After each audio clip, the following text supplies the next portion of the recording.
Certains jeux nous ont marqués, genre les Impatients Journalistes, c'est le premier jeu adressé vraiment aux filles. Il a été réalisé en 1996 par Shinji Mikami. C'est un grand fan de Romero et de Hitchcock, notamment du film Les Oiseaux. J'aime les corbeaux. Moi j'aime les pies. J'aime les castors. Resident Evil est considéré comme le premier survival horror, mais cette place est disputée avec Alone in the Dark. Alone. Ta gueule. Traduisez seul dans le noir. I'm alone in the dark. Pour la petite histoire, le jeu s'appelle Resident Evil qu'en Occident. Au Japon, il s'appelle Biohazard. En fait, ils n'ont pas pu garder ce nom parce qu'aux États-Unis, il y a un groupe de heavy metal qui s'appelle déjà comme ça. Quand le métal parle, le petit mouton effrayé écoute. Non mais en même temps, c'est bien que ça ait changé quoi. Non mais Biohazard, allô. C'est ni un jeu bio, ni un jeu de hasard. Non mais c'est vrai. Toi t'es trop conne pour prendre la parole. Non mais Biohazard ça veut dire danger chimique. Alors là, désolé mais justement dans le bio, il n'y a aucun danger chimique. L'histoire se passe dans un manoir cerné par une meute de zombies et tu as 2 niveaux de difficulté. Donc soit tu choisis Jill et c'est le mode facile. Oh mais le sexisme quoi. Ah non mais quand je vais raconter ça à Brenda. Donc tu commences avec une arme et un kit de crochetage. Soit tu commences avec Chris et t'as juste un couteau. Suffisant pour te suicider quand t'es désespéré. Ils avaient envisagé de mettre un mode belette mais bon. Moi aussi je vais tuer les zombies. Pour cela j'ai un coton-tige et une brosse à dents électrique. Bon, comme dans tous les jeux vidéo, il y a des points forts et des points faibles. On va commencer par les trucs positifs. Par exemple, la musique et les bruitages sont vraiment super bien adaptés. Ça a l'air de rien, mais c'est hyper important à regarder. Qui est là? Tu vas mourir. Bon, c'est pas parfait, mais c'est convaincant. Si maintenant, par contre, on change l'ambiance sonore...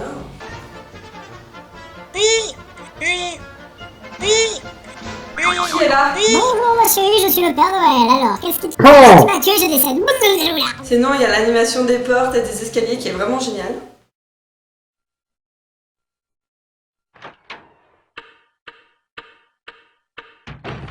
À l'origine, Mikami avait mis ça pour faire patienter pendant le temps de chargement du jeu, puis finalement ça fait vraiment partie intégrante de l'ambiance. Imaginez le suspense dans la vie de tous les jours.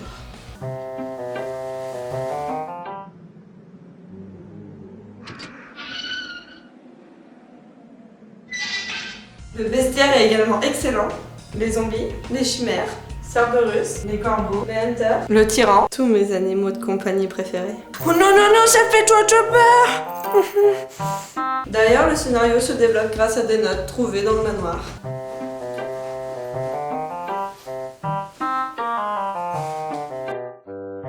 Oh, ça veut dire que les toilettes, elles sont hantées?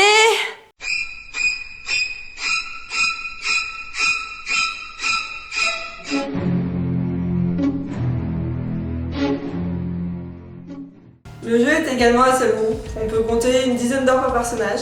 Non mais attends, tu déconnes ou quoi? 10 heures, allô? Comme durée de vie, c'est rien du tout.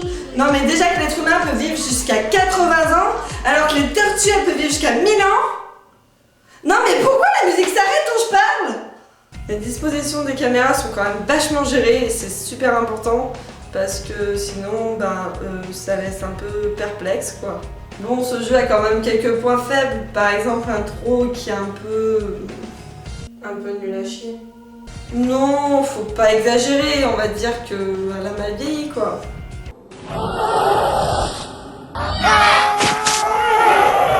Non, non, monsieur, ne meurs pas! Bon, le jeu est assez pixelisé, mais faut voir avec l'époque aussi. Et la jouabilité, c'est vraiment une catastrophe.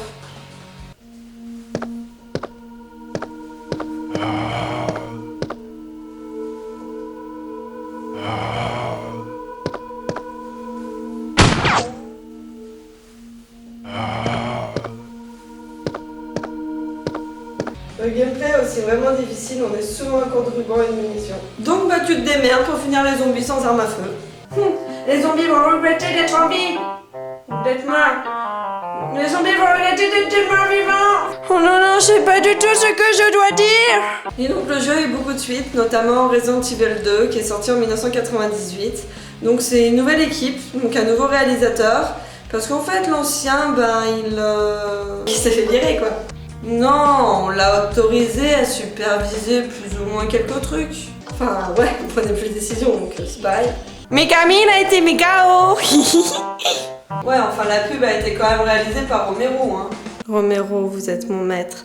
Acceptez ce bol de sang ainsi que cette belette en guise de présent. Mais je ne suis pas un présent. Resident Evil 3 devait sortir sur PlayStation 2, mais finalement il est sorti sur PlayStation en 1999. Mikami voulait l'appeler Resident Evil 2.9 tellement c'était juste un remake.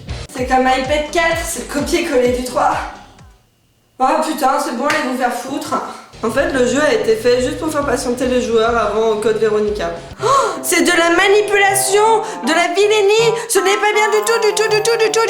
Bon, il y a eu beaucoup d'autres jeux, mais ça serait chaud là de parler de tous. D'autant plus qu'il y a eu un tas d'adaptations en film d'animation et en manga. Bref, pour moi, ça a été un des meilleurs jeux sur PlayStation. Il a effrayé toute une génération de gamers et il continue à plaire. Il a beau vieillir, il a su imposer son ambiance et ça peu de jeux ont réussi à le faire. Et je ne veux pas parler de Resident Evil 6 ni de Resident Evil Black Ops. Enfin, Operation Raccoon City. Qui n'ont de Resident Evil que le nom. Non mais je te jure Brenda quoi, il me saoule trop. À chaque fois que je parle, il y a un grand silence. Allô? Allô? Si tu as aimé cette vidéo, tu peux la partager sur les réseaux sociaux et cliquer sur j'aime ou t'abonner à ma chaîne. Et aussi, si tu veux, tu peux me rejoindre sur Facebook et Twitter. Les liens sont dans la description de la vidéo. Merci beaucoup. Bisous.